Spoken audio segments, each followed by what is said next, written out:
open. Catch me, Corey Davis. Hello Fantasy Faithfuls and welcome to Fantasy Snapshot, where I'm looking at Corey Davis, who's facing the Indianapolis Colts in Week 11. The Colts give up 21.4 points on average to wide receivers, which makes them the 24th worst team for wide receivers to face. Looking at his receiving, Davis sees most of his deep targets to the left side of the field, while his short targets come to the right side.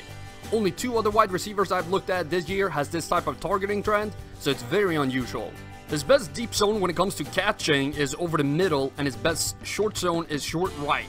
The short right goes well hand in hand with his targeting, but the actual numbers are extremely low.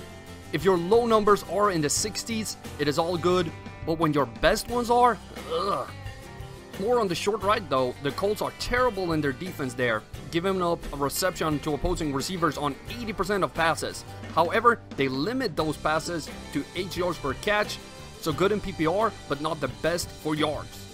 His production comes from passes over the middle, both short and deep, but again, his best zones are not that great. A receiver like Tyrell Williams has 30 yards per catch in his worst deep zone and 12 in 2 of his short zones. The Colts have been limiting big plays over the middle to receivers all year. They only allow 21 yards per catch to opposing receivers in the deep middle. That is 6 yards less than the league average in that zone. Davis is a classic boom or bust player with a 0.8 floor and a 14.7 ceiling this week. Numbers that should scare you in standard scoring. His touchdown rate since entering the league has been abysmal 0.7%, the worst I've seen of any wide receiver over the last 2 years. Worst in 2017 was 1.5%, and yes, that was also Corey Davis. The thing that should interest you about Davis is the amount of targets he sees. He has 50% of all Tennessee's wide receiver targets, and with the Colts giving up 21 to wide receivers each week, I have Davis predicted for 9 targets and for 5 receptions, so a good PPR floor.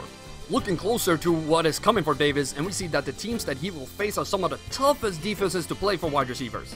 The Texans rank as the 28th worst team to face, the Jaguars 32nd, the Giants 27th. This is an incredibly difficult group, and combined they are the 3rd worst schedule you can have in the entire NFL. Only the Miami Dolphins and the Indianapolis Colts receivers have tougher opponents left on their schedule. For this game, the Titans are on the road, which does not suit Davis at all. He usually scores way below his average when they are away. Add that he's a bit below his average when he plays indoors and is way below in games versus teams with a losing record, and you have a terrible situation on your hands.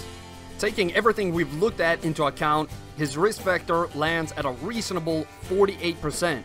He has a lot of targets that provides him with opportunity while playing in a subpar situation against a defense that doesn't suit him too well. With that, his projection for Week 11 is an underwhelming 7.8 points. So in conclusion, I am not touching Corey Davis at all this week or moving forward. There is too much uncertainty and too many tough opponents for him to play.